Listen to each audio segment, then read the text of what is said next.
Hello everyone, welcome to my channel. तो आज के इस वीडियो में हम डिस्कस करेंगे, एक तो एक्सपेक्टेड कट ऑफ डिस्कस करेंगे और उसके अलावा पेपर एनालिसिस करेंगे कि किस टॉपिक से कौन से क्वेश्चन आए थे, किस क्वेश्चन का लेवल कैसे आया था और पेपर कौन सा पार्ट सिंपल था, हार्ड था। ये सारी चीजें हम इस वीडियो में डिस्कस करने वाले। कौन कौन से क्वेश्चन आए थे, किस टॉपिक से क्वेश्चन आए थे, उन क्वेश्चन का लेवल क्या था, ये सारी चीजें हम इस वीडियो में डिस्कस करने वाले। ठीक है, मैंने इवनिंग में एक वीडियो डाली थी बट उसमें कुछ प्रॉब्लम आ गया था, इसके लिए वो वीडियो मैंने डिलीट कर दी। ठीक है, तो पूरा कंप्लीट डिस्कशन यहाँ पे करेंगे। बाकी आपने क्वेश्चंस सारे देख लिए होंगे और उनके आंसर्स भी आपको मिल गए होंगे। तो यहाँ पे जब तक रिस्पॉन्स नहीं आता हम क्वेश्चन को डिटेल में डिस्कस नहीं करेंगे, जस्ट एक आइडिया देख लेंगे कि किस किस लेवल के क्वेश्चन आए थे। बहुत सारे क्वेश्चन आपको पता होंगे, कुछ क्वेश्चन मैं और डिस्कस कर लूंगा जिससे कि आपको पूरे पेपर के बारे में पता चल जाएगा कि कौन कौन से क्वेश्चन आए थे। ठीक है, सबसे पहले मैं कट ऑफ के बारे में डिस्कस करता हूं। ठीक है, सबसे इंपॉर्टेंट है कट ऑफ क्या होगा। बट कट ऑफ को डिस्कस करने से पहले आपको पेपर के लेवल को समझना होगा। ठीक है, अब सुनो मेरी बात ध्यान से। पेपर में पार्ट ए, पार्ट बी, ये 3 सेक्शन थे। ठीक है, अगर मैं इसके लेवल की बात करूं, सबसे इजी लेवल था पार्ट बी। इजी आप नहीं कह सकते कि बहुत इजी था, मतलब जनरल जैसे आते हैं, क्योंकि हुआ क्या है कि आपको प्रीवियस ईयर के सारे रिजल्ट पता चल गए, आपने प्रीवियस ईयर के सारे क्वेश्चन किए हैं, तो उसके अकॉर्डिंग आपको क्वेश्चन इजी लगने लगे। ठीक है, क्योंकि कॉन्सेप्ट आपको पता है और उसी कॉन्सेप्ट पे स्ट्रेट फॉरवर्ड था, तो इसीलिए कह सकते हैं क्वेश्चन का लेवल सिंपल था। और जैसा कि मैंने कहा था कि 40 में से आपके 28 क्वेश्चन आपके एरिया के होते हैं। ठीक है, अब इसमें से जनरली 80 से 20 क्वेश्चन आपके पार्ट बी के जनरली बन गए थे। ठीक है, और सिंपल क्वेश्चन थे। अभी मैं आपको क्वेश्चन भी बता दूंगा। लीनियर अलजेब्रा का क्वेश्चन सिंपल आया था। बात करते हैं पार्ट सी की। पार्ट सी के क्वेश्चन कह सकते हैं टफ था अगर आप एक स्टूडेंट के नजरिए से देखोगे, लेकिन अगर यही चीज आप एज अ टीचर के नजरिए से देखोगे तो शायद आपको इजी लगे। लेकिन जब आप पेपर पे एग्जाम में बैठते हो और जब आप क्वेश्चन को अटेम्प्ट करते हो तो उसके अकॉर्डिंग पेपर का लेवल टफ था। अब लेवल टफ कैसे डिसाइड होता है कि अगर आप किसी भी क्वेश्चन को अटेम्प्ट कर रहे हो, ठीक है, और आप उन 4 क्वेश्चन को ढंग से ना कर पाओ और किसी भी क्वेश्चन को बहुत टाइम देने पे भी अगर आपका टाइम लग रहा है तो इसका मतलब वो क्वेश्चन टफ में आ जाता है। ठीक है, क्योंकि ऐसे क्वेश्चन देखो, अगर कुछ क्वेश्चन कभी कभी ऐसे होते हैं कि जो सिंपल है, आपको रिजल्ट नहीं पता है, बट कुछ लोगों को रिजल्ट पता है, तब हम कह सकते हैं क्वेश्चन इजी था बट आपको पता नहीं था। बट ऐसा नहीं था, आपको हर एक के लिए अच्छे खासे काउंटर एग्जाम्पल होने चाहिए और ऑन द स्पॉट आपको काउंटर एग्जाम्पल माइंड में आना, ये काफी डिफिकल्ट टास्क होता है। जब वो भी तब जब आपका पेपर ऑनलाइन हो। एक तो ऑनलाइन मोड में था, दूसरी दिक्कत आपको ये थी, एक तो आपका पेपर हिंदी और इंग्लिश में बायलैंग्वेज था। देखो मैं आपको एग्जैक्ट रीजन बता रहा हूं कि पेपर टफ, मतलब सिर्फ ये नहीं कहेंगे क्वेश्चन टफ थे, टफ में बहुत सारी चीजें आती, सिर्फ क्वेश्चन नहीं। क्यों कट ऑफ कम जाएगा इस बार का मैं रीजन बता रहा हूं। पेपर एक तो ऑनलाइन था, किसी भी स्टूडेंट ने एकदम फ्रेश माइंड से, देखो क्वेश्चन मैं कह रहा हूं कि अगर आप क्वेश्चन देखोगे ना तो पूरे 200 मार्क्स के क्वेश्चन बहुत सिंपल थे। तो वैसे देखा जाए तो 200 मार्क्स आना चाहिए, बट वो 200 मार्क्स के लिए आपको कम से कम 3 to 4 आवर्स चाहिए। ठीक है, सब क्वेश्चन इजी लग रहे थे, बट जरूरी नहीं है कि एक स्टूडेंट उन सारे इजी क्वेश्चन को पिकअप कर सकता है। वो भी कब, जब पेपर आपका ऑनलाइन है, आपको एक ऑप्शन को हिंदी इंग्लिश बाय लैंग्वेज में चेक करने के लिए आपके टाइम वेस्ट होते हैं, और तीसरी चीज वो स्क्रोल वाला सिस्टम। ये 3 फैक्टर हैं जो पेपर को और हार्ड बना देता है। Hard in sense of question के लेवल पे नहीं, बल्कि टाइम कंज्यूमिंग में। ये फैक्टर आपको ध्यान में रखना होगा कि क्यों मैं कह रहा हूं कि पेपर इस बार कट ऑफ कम जाने का रीजन क्या है। मैं कह रहा हूं 50 क्वेश्चन इजी हैं लेकिन आप 40 क्वेश्चन कर पा रहे हो। क्यों? क्योंकि आपको आते भी हैं बट आपने टाइम बहुत उसमें वेस्ट कर दिया, तो वैसे ही पेपर का कट ऑफ आपका गिर जाता है। ठीक है, क्योंकि कुछ स्टूडेंट ऐसे होते हैं जिनको आता सब है बट उनको थोड़ा करने में टाइम लगता है। अब ऐसे एवरेज स्टूडेंट का अगर कहीं किसी जो स्टडी से नहीं, मतलब बाकी चीज में अगर लेट टाइम जा रहा है तो वो टाइम पे अगर आप पेपर दे रहे हो तो आपका माइंड थोड़ा डाइवर्ट हो जाता है। क्यों? क्योंकि क्वेश्चन हार्ड हो तो आप उसको छोड़ सकते हो, बट क्वेश्चन इजी है, बट टेक्निकल इश्यू की वजह से अगर आपका टाइम वेस्ट हो रहा है तो शायद आपके क्वेश्चन नंबर ऑफ अटेम्प्ट कम होते हैं। ठीक है, पार्ट सी का क्वेश्चन बहुत टफ नहीं था। अगर मैं क्वेश्चन की बात करूं तो मॉडरेट था। अगर आप 60 में से आप 10 to 15 क्वेश्चन ऐसे चेक कर निकाल सकते थे जो सिंपल क्वेश्चन थे, बाकी क्वेश्चन में टाइम। बट प्रॉब्लम ये है कि आप इन 15 क्वेश्चन को ढूंढने के लिए आपको 20 मिनट्स चले जाएंगे इस ऑनलाइन स्क्रॉल और आपका बायलिंगुअल में। तो फिर आपके जब टाइम ही चले गए, आपको मिलते कितने, मैंने कहा था सिर्फ 90 मिनट्स दो। अब अगर आप ये 50-20 क्वेश्चन को ढूंढ के उनको 100% एक्यूरेसी के साथ करने जाओगे तो ये 90 मिनट्स आपका 2 आवर्स में कंप्लीट हो गया। अब अगर इसके बाद आप पार्ट बी में इजी भी आओगे तो आपके पास इतना कम टाइम रहेगा, आपको लगेगा पार्ट ए अटेम्प्ट करूं या पार्ट बी अटेम्प्ट करूं। और अगर पार्ट ए अटेम्प्ट करूं, अगर आप पार्ट बी के क्वेश्चन को अटेम्प्ट करना स्टार्ट करते हो तो आपके माइंड में कहीं ना कहीं रहता है कि मेरे पार्ट ए का क्वेश्चन छूट रहा है, पूरा मार्क्स आप यहां से नहीं ला सकते। तो आप या तो बीच में छोड़ के चले जाओ, या तो फिर अगर आप बीच में नहीं छोड़ के जा रहे हो तो ये 1 आवर में आपका पार्ट बी तो नहीं होगा। तो ये चीजें वहां पे थी। ठीक है, वैसे ये 90 मिनट्स तो इनफ होता है, क्योंकि अगर आप 15 क्वेश्चन को सिलेक्ट कर पा रहे हो तो 90 मिनट्स नहीं, 1 आवर में भी हो जाते। बट ऐसे क्वेश्चन नहीं थे, और क्वेश्चन भी नहीं थे, और दूसरी बात उसके ऑप्शन को चेक करने में टाइम जा रहा था। ठीक है, पार्ट ए के क्वेश्चन भी लास्ट टाइम कैसा हुआ था, लास्ट टाइम के जो क्वेश्चन थे ना, कुछ 8 क्वेश्चन बहुत सिंपल, ज्यादा ही सिंपल थे, 12 क्वेश्चन का लेवल थोड़ा ठीक ठाक था। इस बार क्या हो गया, सब मीडियम क्वेश्चन थे, मतलब आप देखते ही आंसर दे दोगे ऐसे नहीं थे, ना तो हार्ड थे, बहुत हार्ड नहीं थे, सिंपल थे, लेकिन आपको थोड़ा टाइम देना पड़ता, बट वही आपके पास नहीं था। ठीक है, और दूसरी बात, पार्ट ए के ऐसे क्वेश्चन होते हैं जिसमें आपका टाइम काफी इंपॉर्टेंट होता है, उसमें आता सबको है, बट टाइम आपको कम टाइम में ज्यादा क्वेश्चन अटेम्प्ट करने, बट वो क्वेश्चन को भले आपका टाइम करने में ना जाए, लेकिन उस क्वेश्चन को पढ़ने में, रीड करने में, उसके ऑप्शन देखने में आपके टाइम चले जाएंगे। ठीक है, ये चीजें हो गई। तो एज ए टीचर को अगर मैं साइड रखूं, एज ए स्टूडेंट देखूं, तो पेपर का लेवल मॉडरेट और टफ के बीच में कह सकते हैं। ठीक है,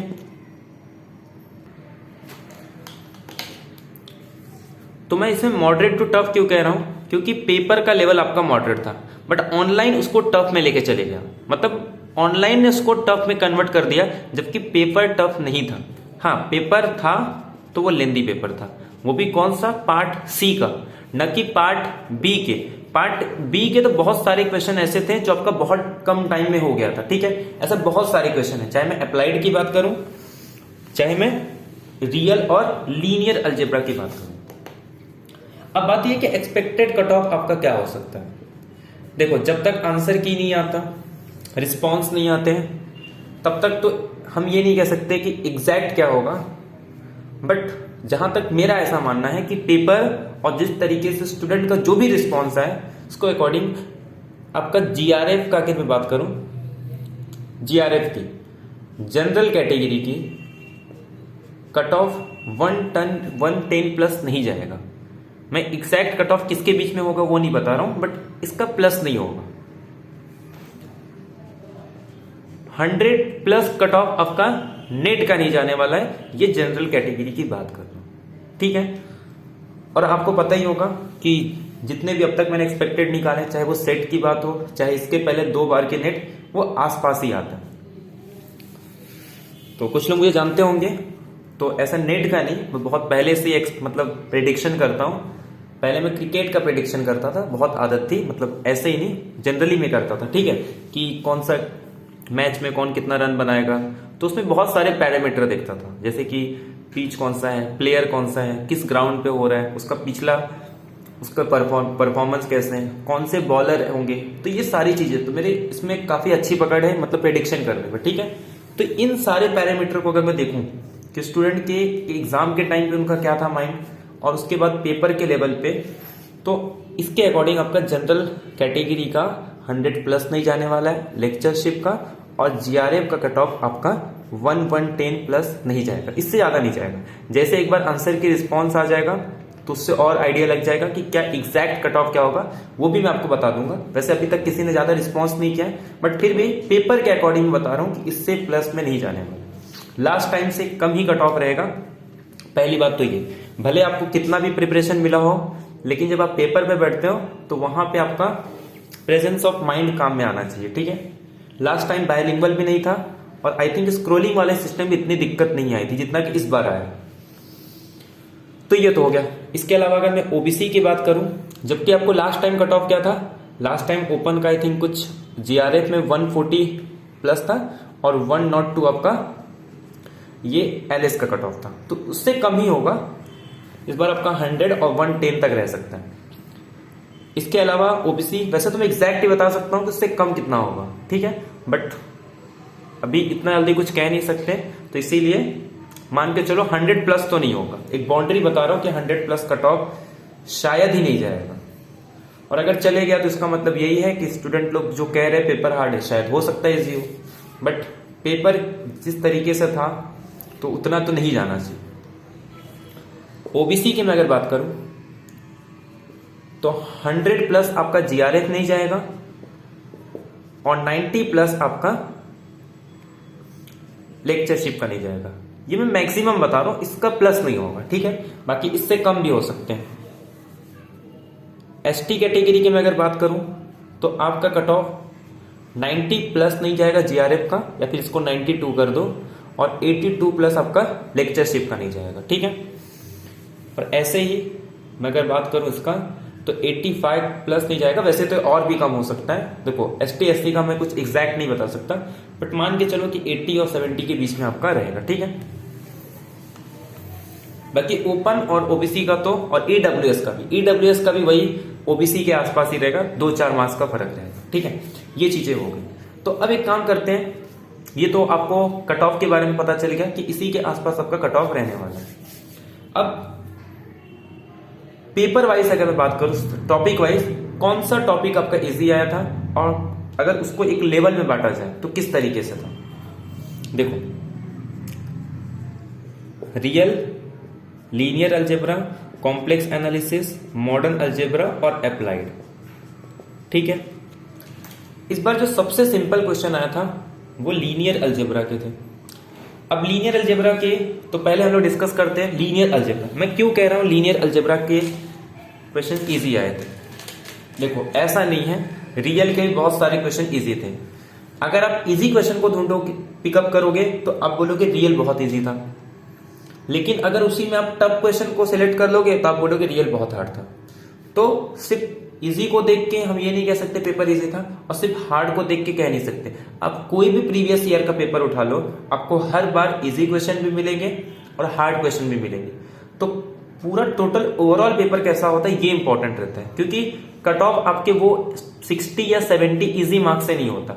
इससे बेनिफिट जस्ट इतना होता है कि इससे आपका टाइम बचता है, और वो टाइम जो आपका लेंथी मतलब टाइमिंग जो टाइम कंज्यूमिंग है वहां पे दे दो, बस इतना फायदा होता है। बट ये कट ऑफ डिसाइड नहीं करता।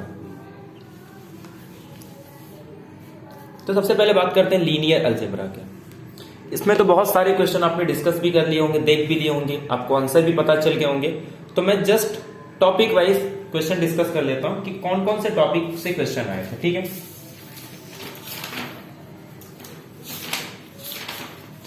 चलो, तो जो मैंने लिखे हैं, जो स्टूडेंट ने दिए हैं, हो सकता है ऑप्शन आगे पीछे हो, तो मैं सिर्फ क्वेश्चन का आइडिया दे देता हूं। एग्जैक्ट क्वेश्चन देखो, पहले देखो मैंने आपको कुछ पॉइंट बताए थे हर एक टॉपिक से कि कौन कौन से टॉपिक से आपको जनरली क्वेश्चन मिलते ही और वो आपको करके जाना है। मैंने आपको कहा था कि जितने भी स्पेशल मैट्रिक्स हैं उससे हर साल कंपलसरी एक क्वेश्चन आता है, डायरेक्टली और इनडायरेक्टली आपको उसको क्वेश्चन मिलते हैं। तो इस बार भी मिले। मैंने कहा हमेशा से कि आइगन वैल्यू, आइगन वेक्टर ये मेरा हमेशा फेवरेट टॉपिक है, जहां से आपको क्वेश्चन मिलते हैं, तो यहां से भी आपको क्वेश्चन मिल गए। अब पिछले 3-4 साल से या फिर 2018 के बाद से अगर आप देखोगे तो ये थोड़ा इनर प्रोडक्ट स्पेस पे काम कर रहा है, क्वाड्रेटिक फॉर्म पे काम कर रहा है, तो यहां के भी क्वेश्चन अब पूछ रहा है। इसके अलावा लीनियर ट्रांसफॉर्मेशन में आपको क्वेश्चन करने पड़ते हैं, ये आपको आना चाहिए कि लीनियर ट्रांसफॉर्मेशन से कैसा change. System of linear equation के मैंने आपको कराया था कि कंफर्म एक क्वेश्चन आपका सिस्टम ऑफ लीनियर इक्वेशन से आता है, ठीक है। तो इस बार सिस्टम ऑफ लीनियर इक्वेशन से आई थिंक 2 क्वेश्चन आए थे। तो देखो बात ये आती है कि एक क्वेश्चन आपका नीलपोटेंट मैट्रिक्स से आया था, अगर आपको याद होगा तो ध्यान दो। नीलपोटेंट मैट्रिक्स का मैंने एकदम बहुत ही बताया था कि सबसे इंपॉर्टेंट मैट्रिक्स होता है सुपर अपर ट्रायंगुलर मैट्रिक्स। हालांकि इसके जो ऑप्शन में नोटेशन थे वो काफी डेंजर दे दिया था। उसमें कह दिया था कि dimension of column space, dimension of null space, तो काफी दिखने में डेंजर लग रहा था। बट अगर आप उसको सिंपली कॉलम स्पेस को ठीक इस तरीके से लिख दो रैंक और एक को लिख दो नलिटी, तो फिर आपका वो एकदम सिंपल हो जाएगा, ठीक है। उसमें कंडीशन क्या दिया था, एक बार इवन के लिए एक बार ऑड के लिए, ठीक है। इवन के लिए क्या गिवन था कि जो आपका कॉलम स्पेस का डायमेंशन है, ठीक है, मतलब कि rank of A is greater than is equal to nullity of A, या फिर रैंक ऑफ ए एक में ग्रेटर देन इक्वल था एक में लेस देन था, या फिर ये होगा, ठीक है, मैं एग्जैक्ट नहीं बता रहा हूं, कुछ ऐसा था। और इसमें आपका greater than nullity of A या फिर less than nullity of A, या तो ये इसमें ग्रेटर देन था या फिर लेस देन इक्वल, इसी तरीके के ऑप्शन थे। अब इसमें आपको करना क्या था, सबसे अच्छा सुपर अपर ट्रायंगुलर मैट्रिक्स ले लो जिसका ए स्क्वायर करने पे 0 आता है। अगर मैं इवन ले लूं तो ये वाला एग्जांपल लेंगे, इसका ए स्क्वायर करोगे तो 0 आ जाएगा। अब एक बात बताओ, ये अगर ये मैट्रिक्स का ए स्क्वायर करने पे 0 आ रहा है, इसकी रैंक कितनी है 1 और इसका नलिटी कितना आ रहा है 1, तो ये इक्वालिटी वाला कॉन्सेप्ट हो गया। तो ये भी ट्रू हो सकता है, ये भी ट्रू हो सकता है, इसमें से कोई एक लेस देन था या फिर यही था, ठीक है। वो जब रिस्पॉन्स किया जाएगा तो एग्जैक्ट अपने को पता चल जाएगा। 2 ऑड के लिए आए थे, तो ऑड के लिए अगर आपको 2 का करना है तो हम लोग क्या करेंगे, ये वाला ले लेंगे। अब इसमें ध्यान दो, अच्छा ये इवन का भी पूछा था ना, तो इवन के लिए करना है तो क्या मैं 4x4 मैट्रिक्स भी ले सकता हूं। अगर मैं 4x4 मैट्रिक्स ले लूं, क्योंकि इक्वल में तो आपका दोनों ट्रू हो जाएगा, तो 4x4 का यही मैट्रिक्स ले लो। ये मैंने आपको बताया था कि कब किसका स्क्वायर करने पे 0 आता है और कितना किसकी रैंक होगी। इसका ए स्क्वायर करोगे तो 0 आ जाएगा, ये इसको मल्टीप्लाई करोगे तो यहाँ पे 0 है, 0 आ गया। इसका रैंक कितना है 1, इसकी नलिटी कितनी है, तो मतलब अगर ए स्क्वायर करने पे 0 आ रहा है तो आपका नलिटी का रैंक, सॉरी नलिटी आपका ग्रेटर देन होगा, मतलब जो डायमेंशन होगा नल स्पेस का वो ग्रेटर देन आ जाता है रैंक से। तो इसका मतलब क्या हो गया कि आपका जो रैंक है वो ग्रेटर देन वाला इक्वल हो जाएगा। ऑड के केस में ना इनइक्वालिटी नहीं दिया था, ठीक है, तो मैं 3x3 मैट्रिक्स से ले लेता हूं। तो ये क्या आ जाएगा 0 0 1 0 0 0 0 0। अब यहां पे ध्यान दो, यहां पे रैंक कितनी है 1 और नलिटी कितनी है 3, तो या तो ए लोगे तो आपका 0 लोगे, तो यहां पे भी नलिटी ग्रेटर देन है, यहां पे भी नलिटी ग्रेटर देन है। ऐसे 5x5 लोगे तब भी नलिटी ग्रेटर देन 0, तो यहां पे नलिटी आपका ग्रेटर देन है, तो ये ऑप्शन आपका करेक्ट था, ठीक है। तो एक क्वेश्चन आपका ये आया था, तो इसमें यूज किसका हुआ, सिंपल आपका नीलपोटेंट मैट्रिक्स, ठीक है। आई होप ये क्वेश्चन शायद आपको नहीं ध्यान में होगा, और जिसने भी किया बहुत ही सिंपल क्वेश्चन था। एक क्वेश्चन था सिस्टम ऑफ लीनियर इक्वेशन पे, ये तो आप सभी ने किया होगा, ठीक है। सिस्टम ऑफ लीनियर इक्वेशन पे क्वेश्चन क्या था, ये वाला 2x + ky, इस पे कुछ आगे पीछे हो सकता है तो भूल चूक माफ, ठीक है। ky kz is equal to k-1, option थे आपके 1 2, ऑप्शन भी आगे पीछे हो सकता है। इस तरीके से आपको करना क्या था, सीधे सीधे ये वैल्यू पुट कर दो, कोई दिक्कत नहीं, ठीक है। वैल्यू पुट करके कंसिस्टेंट पूछा था, इसमें कंसिस्टेंट कब होगा, जब ए का रैंक और उसके एग्रीमेंटेड मैट्रिक्स का रैंक सेम हो जाएगा। आप एक बार 1 पुट करो, एक बार 2 पुट करो, एक बार -1 पुट करो और एक बार -2 पुट करो, और जब रैंक ऑफ ए और रैंक ऑफ एगुमेंटेड मैट्रिक्स इक्वल आएगा उस केस में कंसिस्टेंट होगा, अदरवाइज नहीं होगी। ठीक है, एक तो ये क्वेश्चन था सिंपल, आप खुद ही पुट करके चेक करके देख सकते हो। तो एक आपका सिस्टम ऑफ लीनियर इक्वेशन का हो गया, एक आपका स्पेशल मैट्रिक्स लीनियर ट्रांसफॉर्मेशन में आ गया। एक सिस्टम ऑफ लीनियर इक्वेशन का और क्वेश्चन आया था, वो काफी अच्छा क्वेश्चन था। उसमें क्या था, एक आपको मैट्रिक्स दिया था, आई थिंक स्क्वायर मैट्रिक्स था। ठीक है, स्क्वायर मैट्रिक्स था, मतलब ए बिलोंग कर रहा है आर एम बाय एम। ठीक है, ये आपको मैट्रिक्स था। मैं जस्ट क्वेश्चन बता रहा हूं और आइडिया दे रहा हूं उस क्वेश्चन को कैसे सॉल्व करेंगे, डिटेल में सॉल्यूशन में यहां पे डिस्कस नहीं कर। तो ये R m by m matrix था और उसके बाद दो स्टेटमेंट थे। आई थिंक स्टेटमेंट ये था कि there exist a B1 such that AX is equal to B1 has a no solution. ठीक है, और फिर एक था कि there exist B2 B3 such that कि B3 इक्वल नहीं होगा C B2 के for every C belongs to scalar जो भी रहेगा। ठीक है, सच दैट कि AX1 B1 and AX B2, AX1 is equal to B1 AX B2 has a solution था। आई थिंक ठीक है, ऑप्शन क्या थे कि 1 ट्रू होगा, फर्स्ट ऑप्शन कि मतलब A is true whenever A is singular. Second था कि B is true whenever A is singular, इस तरीके से। अब थर्ड फोर्थ था मेरे ख्याल से कि both are simultaneously true, both are simultaneously true, कि दोनों आपस में एक साथ ट्रू हो जाएंगे। और फोर्थ ऑप्शन था, फोर्थ ऑप्शन क्या था कि A जब A सिंगुलर होगा B सिंगुलर होगा।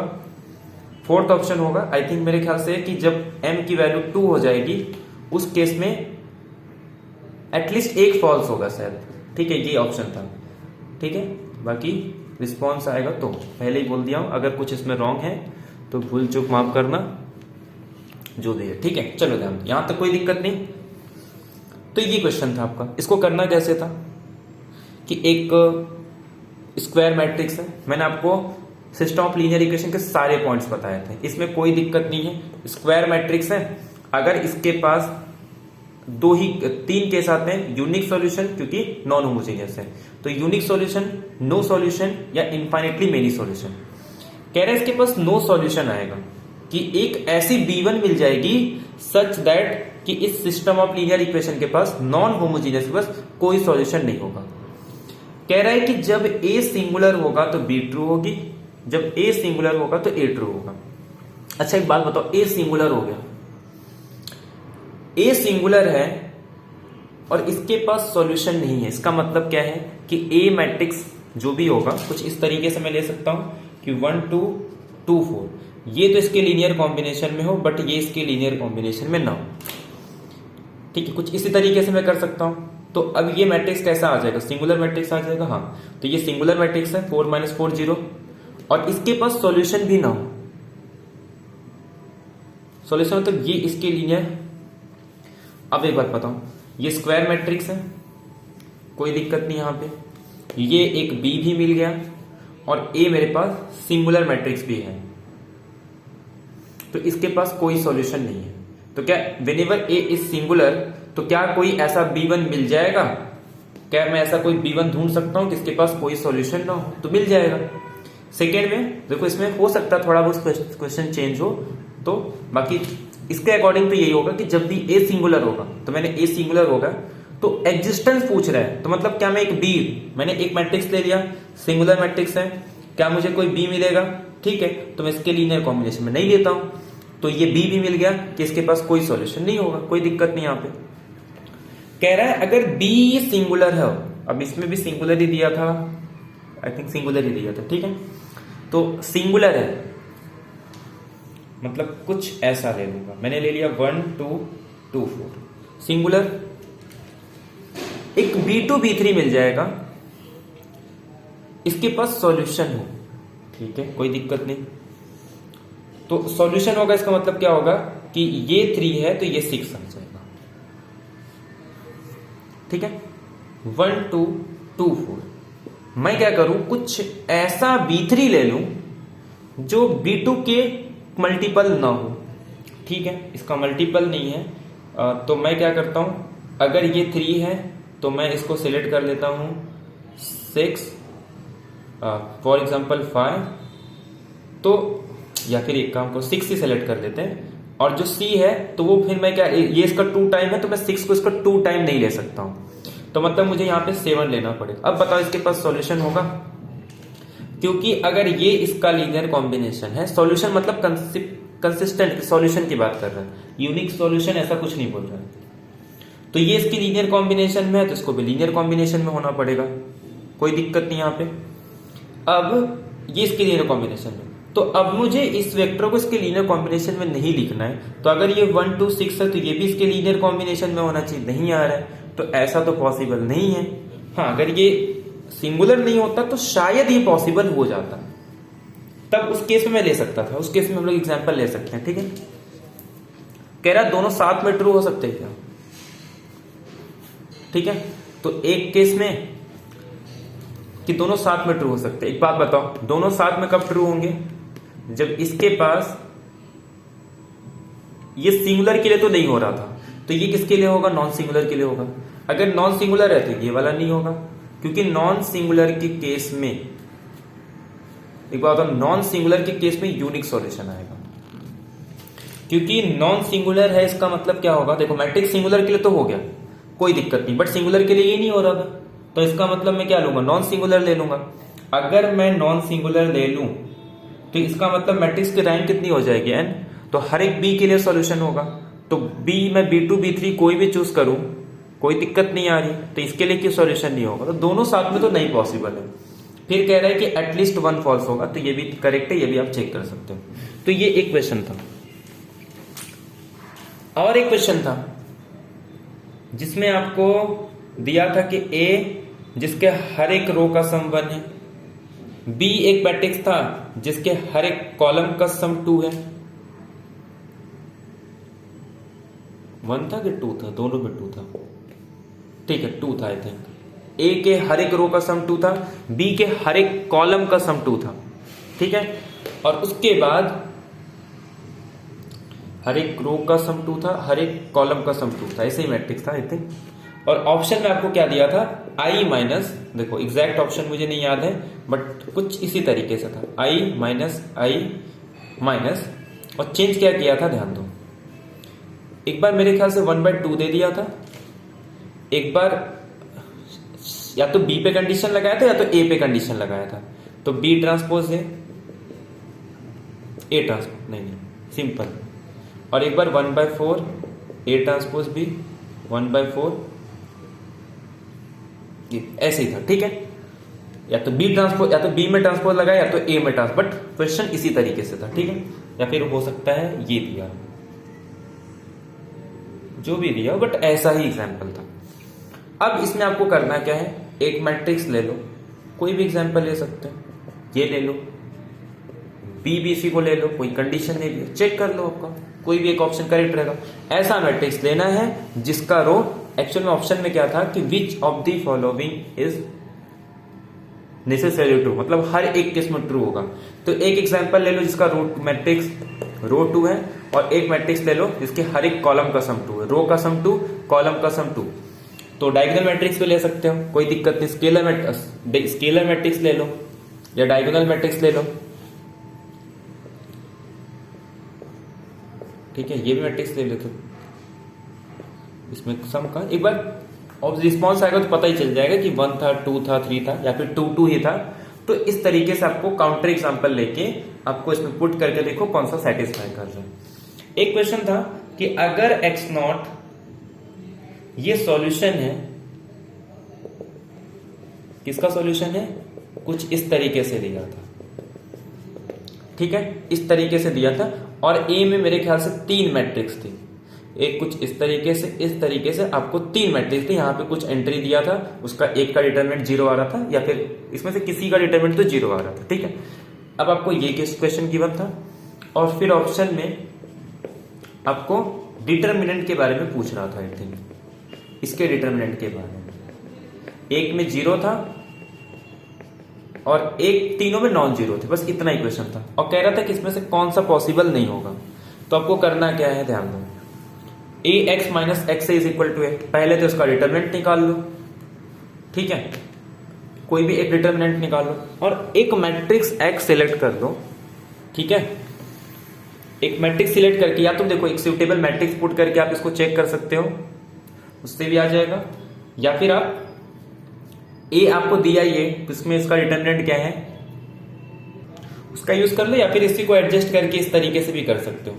मैं एक बार ट्राई करूंगा इसको, फिर हम लोग जब डिटेल में डिस्कस करेंगे तो ये सब टाइप के क्वेश्चन को डिस्कस करेंगे, ठीक है। अभी इसको करना पड़ेगा एक बार, अगर कुछ और अच्छा अप्रोच रहेगा तो उससे भी करेंगे, ठीक है। तो इस तरीके से भी कर सकते हो, अगर आया तो यहां से भी डिटरमिनेंट अप्लाई कर सकते हो। उसमें ए हमारे पास है ना, तो अपने को डिटरमिनेंट तो गिवन है, तो यहाँ पे भी डिटरमिनेंट प्रोडक्ट में ब्रेक हो जाता है, तो इसमें भी यूज कर सकते हैं, ठीक है। चेक करेंगे इसको हम लोग। तो एक क्वेश्चन था, मैं जस्ट आपको टॉपिक में किस टॉपिक से क्वेश्चन है, तो ये कौन सा टॉपिक हो गया आपका, ये तो सिंपल कह सकते हैं आपका डिटरमिनेंट का हो गया, ठीक है। आपका आइगन वैल्यू से क्वेश्चन आया था। आइगन वैल्यू से दो क्वेश्चन आए थे। एक क्वेश्चन क्या आया था कि एक मैट्रिक्स दिया था आपको, ठीक है, मैट्रिक्स में जो भी एंट्री थी 1 minus zero minus zero 1 2 minus 1 1 1 3, ये मैट्रिक्स दिया था और कह रहा था कि लैम्बडा इज इक्वल टू 1 इसका आइगन वैल्यू है। ये इसके लिए दे दिया ताकि जब आप इसका कैरेक्टरिस्टिक पॉलिनोमियल निकालो एक्स क्यूब माइनस ट्रेस लेंगे तो 5x प्लस जब इसका डिटरमिनेंट निकालेंगे तो कितना आ जाएगा, ये 0 और यहाँ पे ये जो भी आएगा 1, पता नहीं यही मैट्रिक्स था कि कुछ और था। और फिर यहाँ पे आप इसका डिटरमिनेंट निकाल लो बीच वाले का, और फिर ये तो इसका, ठीक है। तो 3 2 6 प्लस 1, और जब आप इसका निकालोगे तो ये कितना आ जाएगा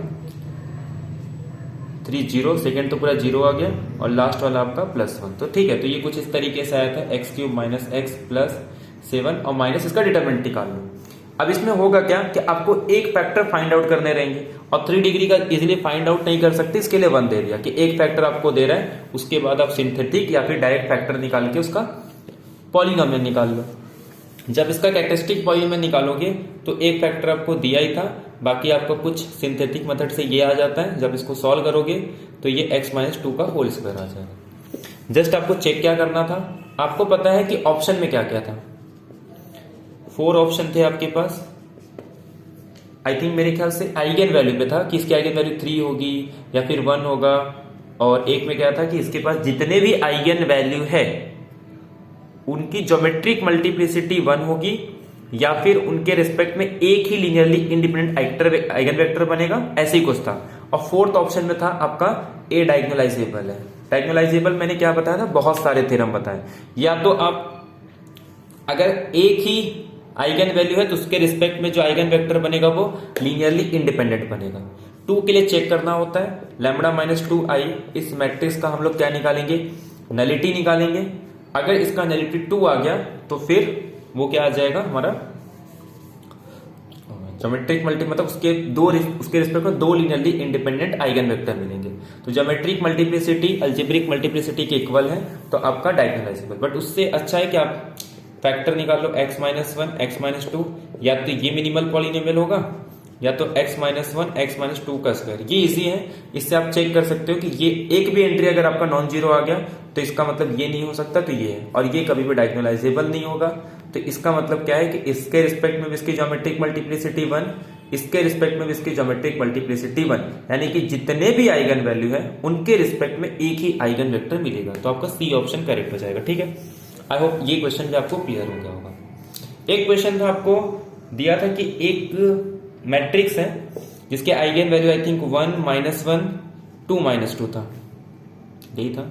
नहीं ऐसा नहीं था, एक माइनस 1 था, एक 1 था और एक 2 था, ठीक है। 2 माइनस 2 जो भी होगा, ऐसे कुछ फर्क नहीं पड़ेगा क्योंकि जो उसने बी दिया था वो आपका a⁴ minus a square plus, ठीक है, कुछ तो यहाँ पे कोएफिशिएंट था minus 5a square plus 5i था, ठीक है। तो हम लोग क्या करते हैं, आपको पूछा क्या है कि a प्लस बी का क्या कैलकुलेट करना था, आई थिंक ट्रेस कैलकुलेट करना था। ठीक है, तो क्या करते हैं हम लोग, ए का दिया है तो बी का निकाल सकते हैं और फिर बाद में दोनों को सम कर दो, क्योंकि ट्रेस आपका ब्रेक हो जाता है सीधे सीधे, खत्म। यही तो करना था। तो पहले ए प्लस बी के आइगन वैल्यू को ऐड कर दो। इसका आइगन वैल्यू -1 है, यहां पे आप पुट करोगे, आप ध्यान दोगे तो ये इवन फंक्शन है। मतलब अगर आप इस पे देखो, ये भी इवन पावर है, ये भी इवन पावर, इस पे फर्क नहीं पड़ने वाला। जब आप यहाँ पे -1 पुट करो, 1 पुट करो, वही आंसर आएगा। तो -1/4 ये तो कैंसिल ही हो जाएगा, सिर्फ 1 आ रहा है। तो इसके रिस्पेक्ट में 1, इसके रिस्पेक्ट में 1, इसके रिस्पेक्ट में 1, 2 पुट करोगे तो 16, 2 का स्क्वायर 20 और ये +5, 21 - 20 यानी कि इसके रिस्पेक्ट में ही 1 आ रहा है। ठीक है, तो -5 कैंसिल 1। अब जब इसको ऐड करोगे तो ये आपका 2, ऐड करेंगे तो 2 + 2, इसके रिस्पेक्ट में 20 -1 आ रहा है ना, ये तो माइनस, तो ये आपका 2 - 1। ठीक है, तो 3 आंसर आएगा। तो इसमें आपका ट्रेस कितना आ गया, 3 आ गया। तो एक क्वेश्चन ये हो गया, आपका ट्रेस और आइगन वैल्यू का रिलेशन आ गया। तो लीनियर अलजेब्रा के क्वेश्चन इजी थे, बट आपने कौन सा क्वेश्चन सिलेक्ट किया है ये इंपॉर्टेंट है। इसके अलावा आपका क्वाड्रेटिक फॉर्म पूछा था। ठीक है, क्वाड्रेटिक फॉर्म पे एक क्वेश्चन था, मुझे एग्जैक्ट नहीं याद आ रहा है, कुछ पता नहीं क्या है, कुछ तो दिया था कि A + A ट्रांसपोज करके यहां पे कुछ रिलेशन था, और फिर उसके बाद Q ऑफ A डिफाइन किया था, और शायद सिग्नेचर पूछ रहा था। ठीक है, ऐसे ही कुछ क्वेश्चन था, सिग्नेचर पूछ रहा था, कुछ आपको एक क्वाड्रेटिक फॉर्म गिवन थी यहाँ पे, ऐसा कुछ कंडीशन गिवन था। तो एक आपका इसका क्वेश्चन आ गया क्वाड्रेटिक फॉर्म सिग्नेचर का, और 2 इनर प्रोडक्ट के क्वेश्चन आए थे। एक आपको इनर प्रोडक्ट को आप कैसे डिफाइन कर सकते हो, आपको पता ही होगा, अगर जब हम लोग कॉम्प्लेक्स में करते हैं तो कुछ इस तरीके से लेते हैं, AP ट्रांसपोज या ट्रांजुगेट, और सिंपल अगर रियल के अंदर है तो सीधे सीधे trace of A × B define कर दो। वही ऑप्शन था, एक में ट्रेस ऑफ A + B बोला था, आप उसको भी एलिमिनेट कर सकते हो, डिटरमिनेंट तो रहेगा ही नहीं। ट्रेस ऑफ A × प्रोडक्ट में नहीं होता, वो ट्रेस ऑफ A × B, ये स्टैंडर्ड है, चाहे कॉम्प्लेक्स के लिए दिया हो। तो यहाँ पे कॉन्जुगेट बोलो, ट्रांजुगेट लग जाता है, और अगर सिंपल है तो ट्रेस ऑफ AB। ठीक है, तो इसमें क्वेश्चन था। और आपको कुछ इनर प्रोडक्ट का सिंपल चेक करते हैं, जैसे थ्योरी में आपको कुछ रिलेशन दिया था x² y² जो भी है, और आपको चेक करना था इनर प्रोडक्ट। काउंटर एग्जांपल से आप एलिमिनेट भी कर सकते हो। इनर प्रोडक्ट की प्रॉपर्टी है, अगर कोई भी सेटिस्फाई नहीं कर रहा है तो आपका वो एलिमिनेट हो जाएगा। ठीक है, तो ये सारी चीजें हो गई आपकी इसमें। और डायगोनलाइजेबल पे भी एक क्वेश्चन आया था कि कौन सी ऐसी कंडीशन होगी, मतलब डायगोनलाइजेबल का डेफिनेशन उसमें दे दिया था कि डायगोनलाइजेबल क्या होता है, कि किसी मैट्रिक्स को डायगोनलाइजेबल बोलेंगे तो एक नॉन इन्वर्टिबल मैट्रिक्स एग्जिस्ट होगा, P 1 AP एक डायगोनल मैट्रिक्स के इक्वल आएगा। उसमें डेफिनेशन देके फिर आपसे ये पूछ रहा था कि कौन सी मतलब कुछ कंडीशन गिवन थे, जैसे एक में आपका ये वाला कंडीशन दे दिया था, इसको एज अ इनवॉलेंट्री मैट्रिक्स समझ सकते हो, K पे डिपेंड करता है कि क्या दे रहा है। एक्चुअल में इनवॉलेंट्री मैट्रिक्स सिर्फ 2 के लिए होता है, इन जनरल नहीं होता, ये भी चीज याद रखना। ठीक है, और सेकंड आपका नीलपोटेंट दिया है तो सीधे सीधे एलिमिनेट कर देते आप। कह रहा है A² डायगोनलाइजेबल, याद होगा ये मैंने सुपर अपर ट्रायंगुलर में मैट्रिक्स में बताया था, जब नीलपोटेंट पढ़ रहे थे। तो सुपर अपर ट्रायंगुलर बहुत इंपॉर्टेंट है। ठीक है, जब हम ये मैट्रिक्स लेते हैं ना, इसका स्क्वायर 0 आ जाता है, और 0 मैट्रिक्स डायगोनलाइजेबल होता है, बट ये आपका डायगोनलाइजेबल नहीं है क्योंकि ये नीलपोटेंट मैट्रिक्स है। ठीक है, तो इससे आपका A² डायगोनलाइजेबल है, इसका मतलब नहीं होता कि A डायगोनलाइजेबल है। लास्ट ऑप्शन था जो हम स्टेटमेंट ही पढ़ते हैं कि किसी भी मैट्रिक्स को डायगोनलाइजेबल बताना है तो उसके पास n linearly independent eigen vectors होने चाहिए, भले उसके पास n डिस्टिंक्ट आइगन वैल्यू ना हो, लेकिन अगर उसके पास n linearly independent eigen vector है तो वो मैट्रिक्स डायगोनलाइजेबल हो जाता है, और वो if and only if condition है। ठीक है, जबकि आइगन वैल्यू का इफ एंड ओनली कंडीशन नहीं है। Distinct eigen value implies A is diagonalisable but converse is not true. ठीक है, तो वहां से एक स्टेटमेंट है। तो ये लीनियर है, तो लीनियर के क्वेश्चन ये नहीं कह सकते कि हार्ड है, लेकिन अगर आपने वो सॉल्यूशन वाला, नो सॉल्यूशन वाला पिकअप कर लिया तो वो क्वेश्चन उतना सिंपल नहीं है, वो क्वेश्चन बहुत टाइम ले लेता आपका। एक क्वेश्चन और था, अगर आपने वो पिक कर लिया तो उसमें भी टाइम चले जाता। क्या क्वेश्चन था कि A के पास R linearly independent eigen value है, सॉरी क्या था, आर लीनियरली इंडिपेंडेंट रोज है और कुछ एस आपका लीनियरली इंडिपेंडेंट कॉलम था, और इसमें कुछ कंडीशन दे दिया था कि ए जो आपका मैट्रिक्स है m क्रॉस n है, r लेस देन m दिया था शायद, और s आपका लेस देन n दिया था, या फिर लेस देन इक्वल दिया था, या फिर लेस देन दिया, जो भी दिया। और फिर उसमें कुछ ऑप्शन दिया था कि उसके एक सब मैट्रिक्स मिलेंगे जिनका rank minimum of less than mn होगा, या फिर अगर m ग्रेटर देन है तो कुछ था। उसके बाद अगर ये r लीनियरली इंडिपेंडेंट है तो क्या इसमें कुछ और वेक्टर जो r+1 ये सब मिला दूं तो वो भी लीनियरली इंडिपेंडेंट हो जाएंगे, ऐसे s+1 मिला दूं तो क्या वो भी लीनियरली इंडिपेंडेंट कॉलम वेक्टर्स हो जाएंगे। तो इस टाइप के ऑप्शन थे इसमें, ठीक है। एक बार रिस्पॉन्स आ जाएगा तब डिस्कस करेंगे, अभी तो जो आपको चाहिए वो तो बहुत सारे सॉल्यूशन मिल गए होंगे, ठीक है। तो ये हो गया लीनियर अलजेब्रा। तो आपको ये चीजें क्लियर हो गई होगी कि लीनियर अलजेब्रा का कैसे क्वेश्चन के लेवल आए थे। जस्ट मेरा आइडिया कि किस ऐसा नहीं कुछ नया आ गया था, बट ये चीजें यहां पे देखने को जितनी इजी लग रही है, यही चीज जब आप पेपर में बैठोगे तो ये आपका माइंडसेट बहुत अलग हो जाता है।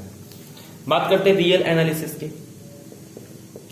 तो इसलिए मैंने कहा कि रियल का अगर मैं कंपेयर करूं तो लीनियर का पेपर इजी था अगर बाकी से कंपेयर करूंगा तो। सेकंड आपका आता है अप्लाइड के सेक्शन में। देखो अप्लाइड के 50% तो आपको देखने भी नहीं होते, लेकिन 50% जो इजी वाले हैं वो आपको सिलेक्ट करने होते हैं। तो ये 50% इजी थे, तो कह सकते हो अप्लाइड को मैं सेकेंड नंबर पे रख सकता हूं। अब अप्लाइड को पहले मैं अप्लाइड डिस्कस कर लेता हूं लेवल वाइज। पहला आपका लीनियर अलजेब्रा बहुत इजी था। अप्लाइड को मैं क्यों कह रहा हूं सेकेंड नंबर पे, 50% को तो आप देखो भी मत। तो जो मैंने टॉपिक बताए थे कि उतना ही आपको करना होता है। मैंने क्या कहा था, सीओवी का आइलर इक्वेशन वाला अब कर लो, ठीक है। आया क्या था, बहुत ही सिंपल, कुछ मेरे ख्याल से 2y क्या था याद भी नहीं आ रहा मुझे, 2yx y' था कुछ, ठीक है। जो भी था उसमें कुछ ऐसे इस तरीके से था। आपको fy xy' यहाँ पे कुछ तो गिवन था। कंडीशन आपको दी थी कि -1 पे -1 है, ये 1 है, बट इसको जब सॉल्व किए थे तो कुछ इस तरीके से आया था, ठीक है। ये हमें माइनस था, ठीक है, ये आ गया। तो आप इसको क्या करोगे, जब y' करोगे तो -x²/2 + 3, जब फिर से अगर इसको करोगे तो आपका -x³/6। पहले दो ऑप्शन तो आपके एलिमिनेट हो गए थे क्योंकि उसमें x का पावर एक में शायद 4 और एक में 5 था। बचा आपका c और d। अब एक बात बताओ, जब इसको सॉल्व करोगे तो यहाँ पे cx+d, तो चेंज क्या होगा, कांस्टेंट चेंज होगा ना। जबकि फोर्थ ऑप्शन में 7 दिया था, थर्ड ऑप्शन में 6, तो सॉल्व करने की जरूरत नहीं, सीधे सीधे आपका सी ऑप्शन था। तो कितना सिंपल क्वेश्चन था। तो एक क्वेश्चन मैंने आपको ये कहा था वो कर लेते हैं। एक क्वेश्चन में आपको बताते बताते थक गया कि ओडीई में कुछ मत करना, लेकिन ये करके जाना। 3-4 रिजल्ट हैं, बस उसी पे आता है, उसके अलावा कुछ नहीं आता। मैंने आपको गेट के क्वेश्चन कराए हैं, ये मैंने आपको गेट में भी कराया है, ये मैंने आपको नेट में भी कराया है, ये मैंने आपको सेट में भी कराया है। सबका लेवल सेम होता है क्योंकि 4 ही तो क्वेश्चन ही बनते हैं, उसके अलावा कुछ क्वेश्चन बनता नहीं है। या तो रॉन्स्कियन आइडेंटिकली 0 होगा या तो रॉन्स्कियन कहीं 0 नहीं होगा। कब, अगर वो स्पेशल टाइप वाला है। इन जनरल कुछ और रिजल्ट है, वो 4 रिजल्ट याद कर लो, आपके रॉन्स्कियन के क्वेश्चन बन जाएंगे। उसी पे घुमा फिरा के क्वेश्चन बनता है। एक क्वेश्चन मैंने आपको और बताया था कि अगर रॉन्स्कियन 0 होगा तो वो एक ही केस में होता है, क्योंकि यहां पे हम लोग ये भी भूल गया, ठीक है।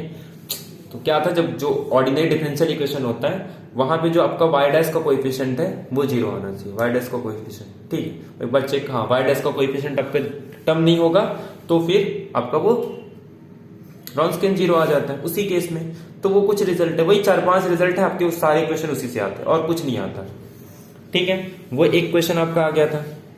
मैंने कहा था एलिप्टिक के क्वेश्चन आप कर लो, या फिर आपको पैराबोलिक, या फिर आपका एलिप्टिक, पैराबोलिक, हाइपरबोलिक, ठीक है।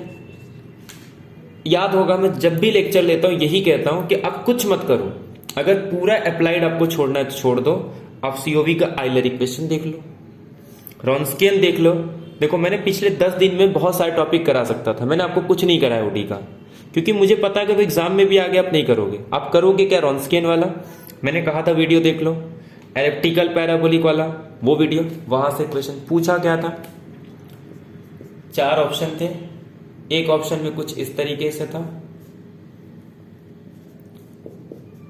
यहां पे कुछ था बट ना उसमें x, del x del y, ठीक है। यहां पे जो भी टर्म था छोड़ दो, यहां पे x why U P Q, but उससे लेना देना नहीं है अपने को। किससे लेना देना है, सिर्फ एस आर टी से। तो इसमें सिर्फ एक्स स्क्वायर है, जब मैं एस स्क्वायर करूंगा तो आपका क्या आ जाएगा, ये 4। और उसमें बोला क्या था कि हर एक एक्स वाई के लिए पैराबोलिक होना चाहिए। हर एक एक्स वाई के लिए पैराबोलिक मतलब एस स्क्वायर माइनस 40 आपका किसके इक्वल आना चाहिए, 0 के इक्वल आना चाहिए।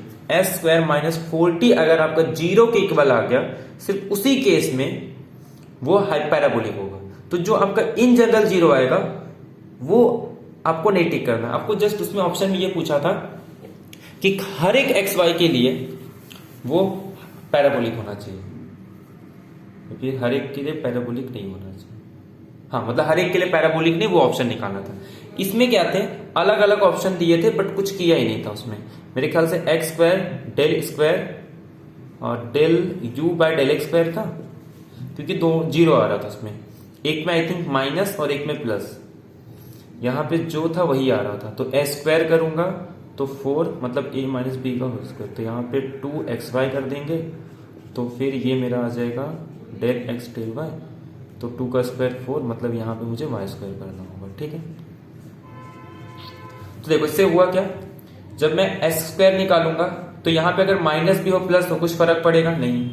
तो ये आ जाएगा 4x square y square minus 4 times a c x square y square. तो ये दोनों सेम है, हर एक के लिए 0 आ रहा है। 4th ऑप्शन में यही था मेरे ख्याल से, प्लस या माइनस जो भी दिया था, यहां पे फिर ये दे दिया F of x why U P Q. इससे तो कतई फर्क ही नहीं पड़ता ना, इसको फर्क किससे पड़ता है, सिर्फ इन्हीं 3 टर्म से, एस स्क्वायर माइनस 4 आगे आप कुछ भी लिखो उससे क्या फर्क पड़ेगा। तो सिर्फ पहला ऑप्शन करेक्ट था, बाकी इन जनरल ट्रू मतलब इन जनरल 0 आ रहे थे। तो हर एक के लिए 0 नहीं, कौन सा होगा, सिर्फ पहला, क्योंकि वो सिर्फ x इज इक्वल टू 0 के लिए ही 0 हो रहा था। यहां तक क्लियर है, ये आपका अप्लाइड में आया था। मार्को चेन का क्वेश्चन था, मार्को चेन का क्वेश्चन क्या था, यही कहीं लिखा था मार्को चेन का क्वेश्चन। हाँ देखो, मार्को चेन के 3 क्वेश्चन आए थे। पार्ट बी का इजी क्वेश्चन था, बेसिक डेफिनेशन, आपको रिकरेंट पूछ रहा था, आपको क्या बोलते हैं पीरियड पूछ रहा था, आपको पूछ रहा था उसके पास एग्जैक्टली 2 स्टेशनरी डिस्ट्रीब्यूशन होंगे, एक ट्रांजिएंट पूछ रहा था। देखो ऑप्शन क्या थे, आपको एक ट्रांजिशन मैट्रिक्स गिवन थी 0, 0.3, 0.7, ठीक है, 0, 0, 0.3, 0.7, 0, 0, 0, 0.3, 0.7, 0.7, 0, 0, 0, 0.3, 0.3, 0.7, 0, 0, 0, ये गिवन था। आपको निकालना क्या था, सिर्फ इसमें 1 से स्टार्ट किया था, आई थिंक 1 2 3 4 5। इसमें 1 कहां पे जा रहा है, 2 और 3 पे जा रहा है। 1 गया 2 पे, 1 गया 3 पे, कोई दिक्कत नहीं। 3 कहां पे जा रहा है, 3 जा रहा है बेचारा खुद पे जा रहा है, ये क्या दिक्कत है, खुद पे जा रहा है, चलो कोई दिक्कत नहीं। 3 4 पे जा रहा है, 4 किस पे जा रहा है, 4 तो खुद पे जा रहा है, एक तो 5 पे जा रहा है। ऐसा क्यों लग रहा है मैंने कुछ गड़बड़ कर दिया, फिर से करते हैं, ठीक है। 1 2 3 4 5। 1 किस पे गया, 2 पे। 1 किस पे गया, 3 पे। 2 किस पे गया, 3 पे। अच्छा अच्छा अच्छा अच्छा। 2 गया किस पे, 4 पे। 3 किस पे गया, 4 पे। 3 किस पे गया, 5 पे। 4 किस पे गया, 1 पे। 4 किस पे गया, 5 पे। 5 किस पे गया, 1 पे। 5 किस पे गया, 2 पे। इस तरीके से गंदा वाला डायग्राम आ गया था। मेरे ख्याल से एक पूछा था शायद 1 का आइगन वैल्यू, सॉरी क्या बोलते इसको, पीरियड पूछ लिया था, एक में पूछ लिया था, पता नहीं क्या पूछा था, ठीक है। सी में क्या पूछा था, कोई तो इसके पास ट्रांजिएंट है, और फोर्थ में पूछा था इसके पास एग्जैक्टली 2 डिस्ट्रीब्यूशंस होंगे, ठीक है। इसमें कुछ तो रिकरेंट के बारे में पूछा था कि कोई तो एक रिकरेंट पूछा था और कोई तो एक ट्रांजिएंट पूछा था, ठीक है। आई थिंक मेरे ख्याल से 3 को पूछा था ट्रांजिएंट। ट्रांजिएंट का मतलब क्या होता है कि जिसके पास कोई चले आया तो फिर रिटर्न नहीं जाता, यही था ना ट्रांजिएंट का। देखो इसके पास ये आया लेकिन यहां से जाने का भी रास्ता निकल गया, ट्रांजिएंट हो नहीं सकता। इसमें से मेरे ख्याल से कुछ तो रिकरेंट बोला था, 2 मेरे ख्याल से रिकरेंट, कुछ तो रिकरेंट बोला था। 1 का पूछा था आइगन वैल्यू, ठीक। एक बात बताओ, 1 की मुझे T1 का कैलकुलेट करना है, खुद से तो है नहीं, तो 1 जीसीडी निकालना है अपने को, जिस पावर पे वो नॉन जीरो आएगा। तो फिर खुद पे लूप नहीं है तो 1 नहीं आएगा। 2 केसेस में जा रही है, तो 2 में यहां से यहां गया, यहां से यहां गया, 5 से 5 पे जा नहीं रहा है, तो एक तो देखो 1 से 2 पे जा रहा है, 2 से 3 पे जा रहा है, 3 से 4 पे जा रहा है, 4 से, मतलब ये एक तो 5 ही आ जाएगा। और कैसे जा सकते हैं, 1 से 2 पे गया, 2 से 3 पे गया, 3 से 4 पे गया, 4 से 5 भी जा सकता है, 4 5, एक ऑड इवन आगे खत्म, तो इसका 1 आ जाएगा। मेरे ख्याल से उसमें 2 दिया था, ठीक है, 1 नहीं दिया था, तो इसमें क्या आ गया, 1 आ गया। तो ये भी रॉन्ग हो गया, ट्रांजिएंट वाला भी रॉन्ग हो गया था। एग्जैक्टली 2 डिस्ट्रीब्यूशन या एटलीस्ट कुछ तो था, ये तो होगा ही नहीं।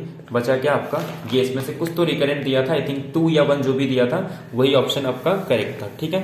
1 ही दिया था मेरे ख्याल से। तो इस तरीके से करना था, सिंपल क्वेश्चन था। एक क्वेश्चन आपका पार्ट सी के दोनों क्वेश्चन अच्छे थे, एक तो मेरे को याद नहीं है, एक क्वेश्चन बड़ा बढ़िया क्वेश्चन था, बहुत ही अच्छे तरीके से डिफाइन किया था उसको कि पी आई जे को, अच्छा हाँ, एक क्वेश्चन है लिमिट वाला था, ठीक है, लिमिट पी आई जे दिया था और उसमें कुछ क्वेश्चन ऑप्शन दिए थे, ठीक है, तो उसको छोड़ देते हैं, वो याद नहीं मुझे। लेकिन ये पी आई जे में कैसे डिफाइन किया था, देखो इसमें डिफाइन किया था कि हर एक जे के लिए उसको डिफाइन किया जा रहा है कुछ 1/n फैक्टोरियल ई करके लिखा था, ठीक है, ऐसी कुछ था। और फिर दूसरा था कि 1 इफ i -1 और एक बार i+1 के लिए 1, ठीक है। तो इसका मतलब क्या होगा, जब इसका मैट्रिक्स बनाओ तो i-1 मतलब कब होगा कि जब ये आपका फर्स्ट में हो तो सेकंड में हो, मतलब डायगोनल के ऊपर वाले और ये वाला, इसमें एक तो 1 होगा और एक तो इसमें आपका 1, इस तरीके से किया था, ठीक है, इस तरीके से दिया था। और बाकी ये पी आई जे एग्जैक्ट मुझे पता नहीं, आप इसका मैट्रिक्स बना सकते हो, इसका लूप भी बना सकते हो, अगर ये एग्जैक्ट पता चल जाए तो फिर कुछ बस इसी टाइप का था। उसमें पूछा था रिकरेंट, पूछा था कि इसके पास इनफाइनटली मेनी रिकरेंट होंगे, इरिड्यूसिबल पूछा था, ऐसे ही ऑप्शन थे। बट अगर आप उसको भी ध्यान से देखोगे तो क्वेश्चन इजी था, अगर टाइम से करोगे ठीक था। और एक शायद लिमिट के फॉर्म में था, ठीक है। तो ये आपके मार्को चेन के मैंने कहे थे 3 क्वेश्चन आए थे और वो तीनों क्वेश्चन आए थे आपके, ठीक है। तो देखो इंपॉर्टेंट टॉपिक जो रियल के कहते हैं वहां से सबसे क्वेश्चन है। एक लीनियर ट्रांसफॉर्मेशन से इस बार अच्छा क्वेश्चन नहीं आया था, ये एक दिक्कत की बात है। सब स्पेस का एक भी क्वेश्चन नहीं आया था, एक दिक्कत की बात है। वैसे मैंने आपको पिछले 10 दिन में सब स्पेस का तो कुछ बताया भी नहीं था, ठीक है, और सब स्पेस का क्वेश्चन आया भी नहीं। सब इसका क्वेश्चन नहीं बताया तो वो भी नहीं आया। आइगन वैल्यू कहा था, आइगन वैल्यू आ गया। सिस्टम ऑफ लीनियर इक्वेशन कहा था, वो भी आ गया, ठीक है। 3rd नंबर पे आता है आपका real analysis. Complex analysis modern algebra question ठीक ठाक थे, ज्यादा कुछ हार्ड भी नहीं था, और कुछ क्वेश्चन हार्ड थे तो उसको छोड़ भी देते तो कोई दिक्कत नहीं था, ठीक। कुछ तो ऐसा रिलेशन वाला था, वो सब तो मुझे याद नहीं है, बाकी कुछ इंपॉर्टेंट डिस्कस कर लेंगे। पहले बात करते हैं रियल एनालिसिस में, जल्दी जल्दी डिस्कस कर लेते हैं। सॉल्यूशन तो आपको पता ही है, कौन कौन से क्वेश्चन आए थे वो डिस्कस कर लेते हैं, ठीक है। काउंटेबिलिटी मैंने कहा था, काउंटेबिलिटी का क्वेश्चन आ गया था। 4 ऑप्शन थे कौन से काउंटेबल है। एक में कह रहा था कि सेट ऑफ ऑल, अच्छा हाँ, ये set of all polynomial with rational coefficient, ठीक है, तो ये ऑप्शन आपका करेक्ट है। सेकेंड में आपको दिया था आई थिंक कुछ set of all polynomial with real coefficient, ठीक है, यहां पे रियल कोएफिशिएंट दिया था। एक्चुअली मुझे लगा रैशनल कोएफिशिएंट है विद रैशनल रूट, तो वो केस में अलजेब्रिक होता है, बट यहाँ पे रियल कोएफिशिएंट दिया है तो अलजेब्राइक नहीं होगा, तो फिर ये आपका अनकाउंटेबल है। थर्ड में मैट्रिक्स दिया था 2x2 का, जिसका आइगन वैल्यू रैशनल होगा, ठीक है, और एक ऑप्शन और था वो ध्यान नहीं मुझे, ये 4 ऑप्शन थे, ठीक है। तो आपका पहले ही ऑप्शन करेक्ट हो गया। पार्ट सी का क्वेश्चन है, इसके लिए भी एग्जाम्पल ले सकते हो, मैं इसके लिए तो बहुत एग्जाम्पल मिल जाएगा, ये तो सिंपल क्वेश्चन था आइगन, और फोर्थ पता नहीं क्या था ऑप्शन। तो ये एक आपका काउंटेबिलिटी का क्वेश्चन था। मैंने कहा था लिमिट इन्फिमम को आपको सारे क्वेश्चन कराए थे, लिमिट सुपेरियर का भी सारा क्वेश्चन बताया था, और कैसे करते वो भी बताया था, ठीक है। और इसके बेसिस पे आपको बहुत ही सिंपल क्वेश्चन आ गया, कुछ सीक्वेंस दिए थे इवन ऑड वाले, कैसे करते मैं क्वेश्चन लिख नहीं रहा हूं, इजी क्वेश्चन था। कुछ नंबर दे दिए थे और -1/1/n दे दिए थे, लिमिट पुट करना था, प्लस माइनस में ब्रेक करना था, इवन ऑड में पूछा था कि ये आपका क्या आएगा, सिंपल लिमिट इन्फिमम निकाल लो, सुप्रीमम निकाल लो। एक का कुछ 11/4 आया था, एक का 13/4 आया था, ठीक है, ये क्वेश्चन सबने किया होगा। सीक्वेंस में बहुत सारे क्वेश्चन आए थे, बट जो सबसे सिंपल क्वेश्चन आया था कॉची फर्स्ट थ्योरम पे। आपको पता है कि limit a1 solve to an/n, इसका लिमिट निकालना, जस्ट आप इसी का लिमिट निकाल लो। आपको क्वेश्चन में दिया क्या था, सीक्वेंस आपको n/n/n, इसको बहुत बार प्रूव किया हम लोग, किसका लिमिट क्या आता है 1, तो इसका भी लिमिट क्या आ जाएगा 1, तो ये क्वेश्चन था। तो ये आपके सीक्वेंस के हो गए, काउंटेबिलिटी के हो गए। पॉइंट सेट टोपोलॉजी से भरपूर क्वेश्चन था, ठीक है। तो पॉइंट सेट टोपोलॉजी के तो कितने क्वेश्चन डिस्कस करें। कॉम्पैक्ट कनेक्टेड पे मैंने कहा था इसी पे क्वेश्चन आता है, भरपूर क्वेश्चन आया था कॉम्पैक्ट कनेक्टेड पे, भरपूर क्वेश्चन आए थे। कॉन्टिन्यूअस का रिलेशन 3-4 क्वेश्चन आए थे, इस पे मिक्स कर दिया था, टोपोलॉजी को मिक्स कर दिया प्लस रियल को मिक्स करके कॉम्पैक्ट कनेक्टेड पे भरपूर 3 से 4 क्वेश्चन पूछे थे। वही कि कॉन्टिन्यूअस फंक्शन है तो आपको पता होगा कि देखो मैं जनरल बता देता हूं, इसी में 3 से 4 क्वेश्चन आए थे। क्वेश्चन का टाइप क्या था, कॉन्टिन्यूअस पे हमको पता है कि यहां पे अगर इंटरवल है तो इनका इमेज भी इंटरवल आएगा, कोई दिक्कत नहीं, मतलब ये कनेक्टेड तो ये कनेक्टेड, ये अगर कॉम्पैक्ट है तो इसका इमेज भी कॉम्पैक्ट आएगा, अगर ये क्लोज है तो इसके बारे में कुछ नहीं कह सकते, अगर ये बाउंडेड है तो इसके बारे में कुछ नहीं कह सकते, अगर ये क्लोज है, फंक्शन कॉन्टिन्यूअस है तो इनवर्स इमेज भी क्लोज होगा, अगर ये ओपन है और फंक्शन कॉन्टिन्यूअस है तो उसका इनवर्स भी इमेज ओपन होगा। यही से क्वेश्चन आए थे। Intersection of two connected set is connected but in R, not in R square, R square के अंदर नहीं होता। एक सर्कल ले लो, एक सर्कल ले लो, ये सर्कल कनेक्टेड, ये भी कनेक्टेड, इनका इंटरसेक्शन 2 पॉइंट आएगा, ये कनेक्टेड नहीं होगा। कॉम्पैक्ट सेट का यूनियन कॉम्पैक्ट होता है, उस पर क्वेश्चन पूछ लिया। ए कनेक्टेड है तो ए क्लोजर कनेक्टेड होगा, इफ एंड ओनली कंडीशन पूछ लिया था। ये चीजें नहीं होती, सीधी सी बात है, आप क्यू क्रॉस क्यू ले लो, ये कनेक्टेड नहीं है जबकि इसका क्लोजर पूरा आर स्क्वायर कनेक्टेड है, तो वहां से आपको एलिमिनेट, तो बहुत सारे एग्जांपल ऐसे आपको मिल जाएंगे। पाथ कनेक्टेड पे पूछा था, ए कनेक्टेड है तो आपको ए बार के बारे में पूछ रहे हैं, तो इस तरीके के ऑप्शन थे। और उसके बाद फिर वही एफ ऑफ ए पे पूछा था। एक क्वेश्चन तो सिंपल कह रहा था कि किस केस में एक नॉट पूछा था या कुछ तो पूछा था, continuous plus open, continuous plus और ऑन टू मैप एग्जिस्ट नहीं करेगा या एग्जिस्ट करेगा, वही आपको इस तरीके से दिया था।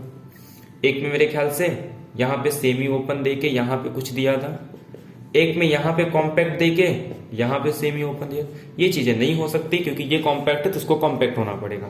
एक में मेरे ख्याल से यहां पे कुछ देके यहां पे आर दे दिया था, तो अब यहां पे इंटरवल है तो यहां पे भी इंटरवल आएगा, इसमें कोई दिक्कत नहीं थी। एक में आपको यहां पे कुछ ओपन देके यहां पे आपको सेट दे दिया था, सिंगल सिंगल एलिमेंट, तो ये इंटरवल है, तो इसको भी इंटरवल होना पड़ेगा अगर ये ऑन टू कॉन्टिन्यूस मैप है। बट ये कैसा सेट है आपका, दो इंटरवल तो है नहीं, क्योंकि इंटरवल होने के लिए आप तो सिंगलटन हो या तो कोई वो आपका ओपन, मतलब ये टाइप के होने चाहिए। तो ये सारे इस तरीके के क्वेश्चन थे, अलग अलग क्वेश्चन के, मैंने क्वेश्चन के टाइप बता दिया। आप इसी को अलग अलग क्वेश्चन में देख सकते हो कि इस टाइप के 3 से 4 क्वेश्चन बस इसी में बन गए थे। कुछ क्वेश्चन आपके इस तरीके से भी आए थे कि 0 to t f of t dt is equal to क्या था, t to 1 0 to f of t dt, इस टाइप का क्वेश्चन था। फिर ऑप्शन पूछा था कि ये डिफरेंशिएबल होगा, और एक पूछा था कि इसका इंटीग्रल क्या होगा, 0 to 1 1 आएगा। तो ये टाइप के क्वेश्चन, एक में मोनोटोनिक पूछा था, तो एक तो ये हो गया, ये आपका इंटीग्रल का क्वेश्चन आ गया। और आई थिंक कुछ आपको एक सीक्वेंस का भी क्वेश्चन दिया था, कुछ इस तरीके से मेरे ख्याल से, इस पे एन पे कंडीशन लगा दिया था। और इसमें ना बहुत सारे क्वेश्चन आपको पूछ लिया था। इसी में मेरे ख्याल से यूनिफॉर्म कॉन्टिन्यूटी भी आपको पूछ रहा है, बाउंडेड वेरिएशन का क्वेश्चन यहाँ पूछ लिया था आपको, एक बाउंडेड वेरिएशन पूछ लिया था, एक मेरे ख्याल से कुछ यूनिफॉर्म कॉन्टिन्यूटी पूछ लिया था, 2 क्वेश्चन और कुछ अलग ही टॉपिक से पूछ लिया था। ठीक है, तो ये भी इसमें मिक्स क्वेश्चन था। ये कभी कभी मिक्स टॉपिक के भी क्वेश्चन पूछते हैं। तो एक ही में आपको बाउंडेड वेरिएशन, एक मेरे ख्याल से आपको उसी में उसने यूनिफॉर्म कॉन्टिन्यूस भी पूछा, तो 2 ऑप्शन और भी थे। ठीक है, तो ये क्वेश्चन हो गया आपका। और कौन सा टॉपिक बचे, सीक्वेंस के और भी क्वेश्चन आए थे। एक तो टोपोलॉजी से रिलेटेड आया था कि एक सेट में 1 से लेके 100 तक के एलिमेंट है, और एक सेट में कुछ 1 से लेके 10 है, और एक में 41 से लेके, तो ऐसे कितने सबसेट होंगे उस एक्स के कि जो नॉन एम्प्टी इंटरसेक्शन होगा। ठीक है, वो क्वेश्चन आया था। ठीक है, और कौन सा टॉपिक बचे जो हम लोग डिस्कस करते हैं, सीक्वेंस हो गया, काउंटेबिलिटी के क्वेश्चन हो गया, इसके बाद अपना पॉइंट सेट टोपोलॉजी का क्वेश्चन हो गया, R² R के अंदर हो गया, सीक्वेंस के क्वेश्चन हो गए अपने, यूनिफॉर्म कॉन्टिन्यूटी, सीक्वेंस, डिफरेंशिएबिलिटी के क्वेश्चन बहुत सारे आए थे, 2-3 क्वेश्चन आए थे आपके डिफरेंशिएबिलिटी पे भी। ठीक है, तो ये सारे क्वेश्चन हो गए आपके रियल के। मॉडर्न अलजेब्रा के क्वेश्चन बहुत सारे रिजल्ट पे आए थे, मुझे इतना याद नहीं है। एक तो सबसे क्वेश्चन इजी आया था आपका, एक 24 ऑर्डर का ग्रुप दिया था। ठीक है, उसमें पूछा था आई थिंक सिंपल ग्रुप के बारे में, उसके पास नॉर्मल सब ग्रुप होंगे या नहीं पूछा था, एक पूछा था कि एक होमोमॉर्फिज्म होगा क्या, S8 या फिर S4 कुछ तो दिया था, और एक पूछा था कि इसके इंडेक्स 4 होंगे। ठीक है, तो ये ऑप्शन रॉन्ग था। ठीक है, ये भी मेरे ख्याल से इंजेक्टिव भी दे दिया था, ये तो हो जाता है, नॉर्मल नहीं होंगे, सिंपल भी नहीं होंगे। ठीक है, तो उसके पास नहीं मेरे ख्याल से नॉर्मल सब ग्रुप नहीं होगा ना, क्योंकि यूनिक नहीं आते, डिवाइड कर जाता है। तो ये इस टाइप के क्वेश्चन आपको पूछे थे। एक पूछा था रिंग थ्योरी पे, रिंग थ्योरी बहुत सारे सिंपल, देखो रिंग थ्योरी के बहुत सारे क्वेश्चन याद तो नहीं मुझे, बट अच्छे अच्छे क्वेश्चन आए थे। गैल्वा थ्योरी पे रिलेशन पे आया था, और ग्रुप थ्योरी के क्वेश्चन, ठीक है, ग्रुप थ्योरी के क्वेश्चन के रिजल्ट पे आए थे, उतने याद नहीं है, बट क्वेश्चन इजी आए थे उसके भी। ठीक है, अगर आपको रिजल्ट पता था तो क्वेश्चन इजी, अदरवाइज आप उसको छोड़ सकते थे। ठीक है,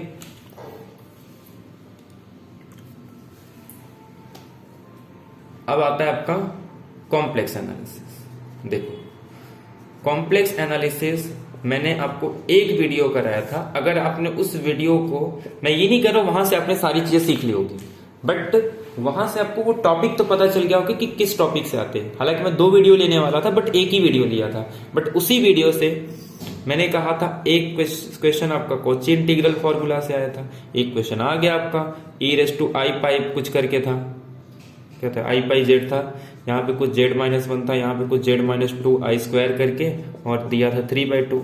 एक ही पोल आ रहा है, सिर्फ एक रेडियस बना लो, सिर्फ यही आ रहा था, और कॉची इंटीग्रल फॉर्मूला अप्लाई कर दो। मेरे ख्याल से कुछ 2π ऐसे इस तरीके से दिया था, और c की वैल्यू पूछी थी। ठीक है, एक ये क्वेश्चन था, एक आपको कुछ यहाँ पे f(z) दे के नीचे z दे दिया था, ये कुछ पॉलिनोमियल था।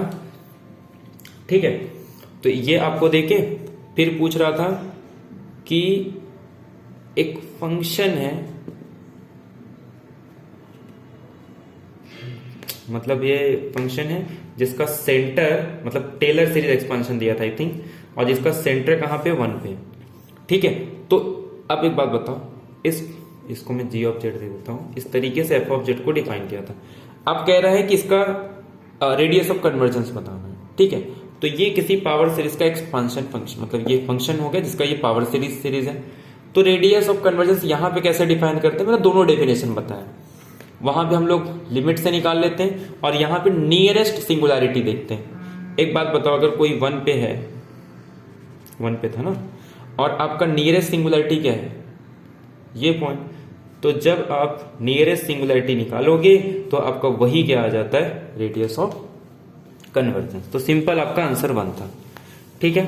तो ये क्वेश्चन आपको एक आया था, कॉची थ्योरम हो गया, एक ये थ्योरम हो गया, एक आपको सीआर इक्वेशन पे इतना सिंपल क्वेश्चन आ गया था, शायद पार्ट सी के लिए आया था कि पार्ट बी के लिए, ध्यान नहीं मुझे।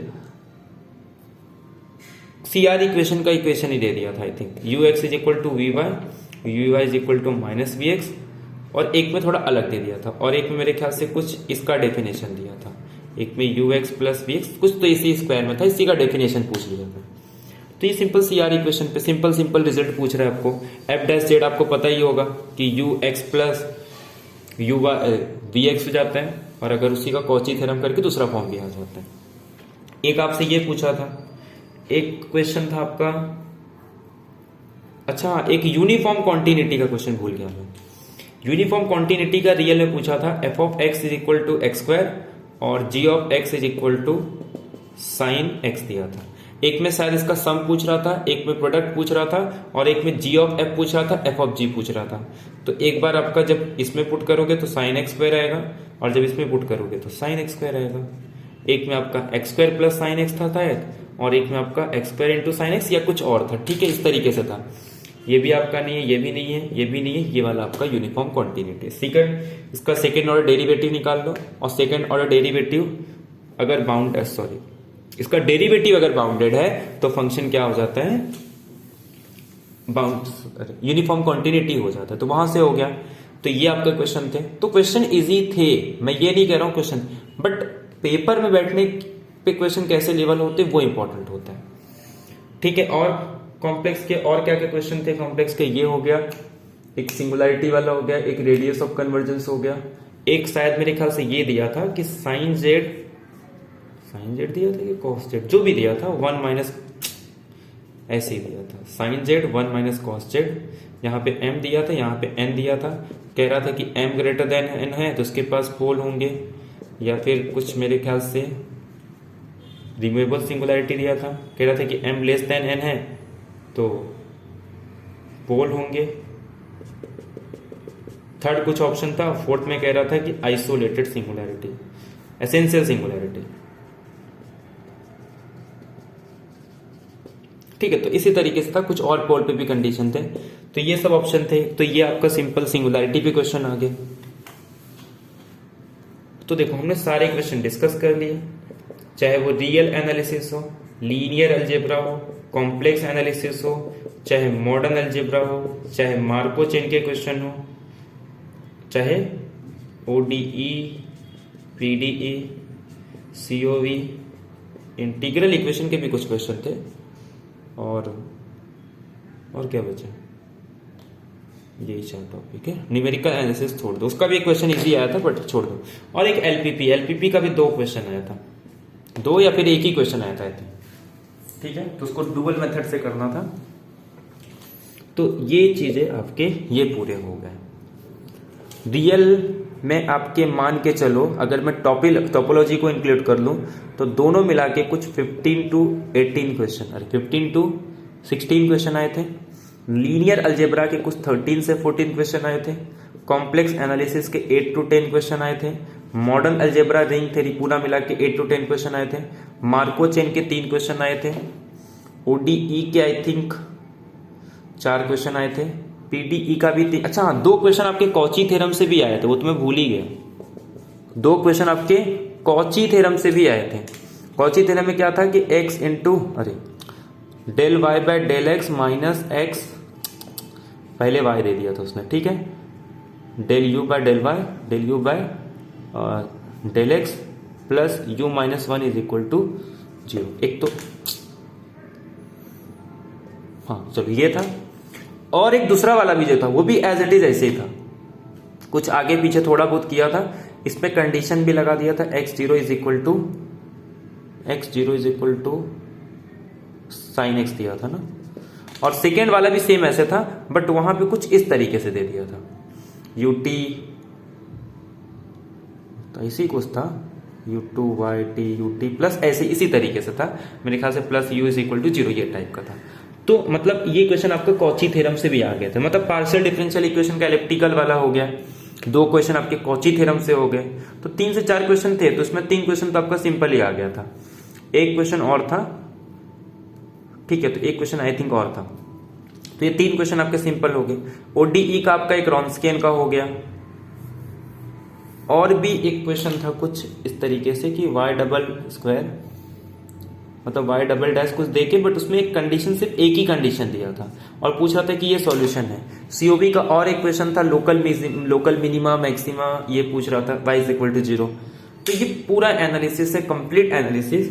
तो अब जैसे मान लो जिसने पेपर अटेम्प्ट नहीं किया होगा और किसी ने अगर फर्स्ट टाइम वीडियो देखा है, मतलब पेपर नहीं दिया और वीडियो देख रहा है, या फिर वो स्टूडेंट जिसने पेपर नहीं दिया उसकी तैयारी अच्छी हो, तो ये देख के इसको लग रहा होगा नहीं पेपर बहुत ठीक था, पेपर बहुत इजी आया था, बट ऐसा है नहीं।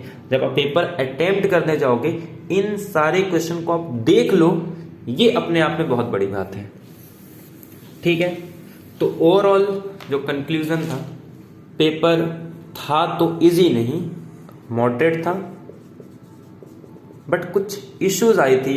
एक तो पेपर लेंदी था, स्पेशली पार्ट सी, ठीक है, और दूसरी बात टेक्निकल इश्यू, मानो या ना मानो, ये इश्यू था, ये काफी इंपॉर्टेंट इश्यू था यहाँ पे, जिसकी वजह से कट ऑफ थोड़ा डाउन होगा। बाकी पार्ट बी इज ऑसम, बहुत मस्त था पार्ट बी। पार्ट सी के क्वेश्चन अच्छे थे, क्वेश्चन अच्छे तब पेपर अच्छा तब कहा जाता है जब पेपर टफ हो, तब इन सेंस मतलब क्वेश्चन के लेवल काफी अच्छे खासे होने चाहिए, ठीक है। तो आई थिंक पूरा पेपर का आपको आइडिया लग गया होगा कि किस लेवल के क्वेश्चन आए थे। टॉपिक कुछ अलग नहीं था, वही टॉपिक थे, बट ऑप्शन में कुछ दिक्कतें आई थी, क्योंकि देखो मैंने इसमें ऊपर ही ऊपर बता दिया सिंपल रिजल्ट में, लेकिन जब आप ऑप्शन देखोगे तो एक ऑप्शन आपके फंस रहे थे, ठीक है। पार्ट सी में सारे ऑप्शन ऐसे नहीं थे कि सीधे सीधे आगे थे, कुछ क्वेश्चन में आपके ऑप्शन अटके होंगे, तो ये सारी चीजें थी। रिस्पॉन्स आ जाएगा, देखो जनरली बहुत सारे क्वेश्चन आपने डिस्कस कर लिए होंगे, तो उसको डिस्कस करके कुछ मतलब नहीं है, ठीक है। तो अब आपको क्या करना है, नेक्स्ट एग्जाम के लिए प्रिपरेशन करना है। टारगेट जून 2022, इसके लिए आप फोकस करो, एक प्लानिंग बनाओ। फेब चल रहा है, आज का डेट है 16, 10 दिन रिलैक्स करो, 25 फेब से स्टार्ट करो, मान के चलो 25 जून के आसपास आपका पेपर होगा। मार्च अप्रैल मई जून 4 मंथ 120 डेज। इसके अकॉर्डिंग आप क्या करो, जो टॉपिक आपको आते हैं उनके प्रैक्टिस करो, क्वेश्चंस प्रैक्टिस करो, थ्योरी मत पढ़ना ज्यादा, और जो टॉपिक आपको नहीं आते हैं बट उनके एग्जाम में क्वेश्चन इजी आते हैं, उन टॉपिक्स को नया सीख लो, ताकि यहां पे अगर आपका कोई क्वेश्चन अटक गए तो उन टॉपिक्स को कर लो। इसमें अगर आप चाहो तो स्टैट्स के बहुत सारे टॉपिक्स आप देखते नहीं हो, वो बहुत सिंपल होते हैं। तो मैं तो बोलता हूं अगर ये अच्छा था, सिर्फ इसलिए नहीं हुआ कि आपको थोड़ा प्रैक्टिस अच्छी नहीं, तो प्रैक्टिस के साथ आप स्टैट्स के भी कुछ टॉपिक्स को कर सकते हो। मार्को चेन के टॉपिक को कर सकते हो अच्छे से, ठीक है, जिससे कि आपके चांसेस बढ़ जाते हैं, ठीक है। आई होप चीजें आपको समझ में आ गई होगी। तो मिलते हैं नेक्स्ट लेक्चर से, डायरेक्ट हम लोग किसी और एग्जाम के लिए मतलब करेंगे। मेरा बैच स्टार्ट हो रहा है, स्टार्टिंग में मैं जनरली नहीं बताता हूं, ताकि ठीक है छोड़ो, किसी और वीडियो में देखेंगे अलग से, जिसको देखना रहेगा वही देखेगा। तो मिलते हैं नेक्स्ट लेक्चर में। Thank you very much, have a nice day.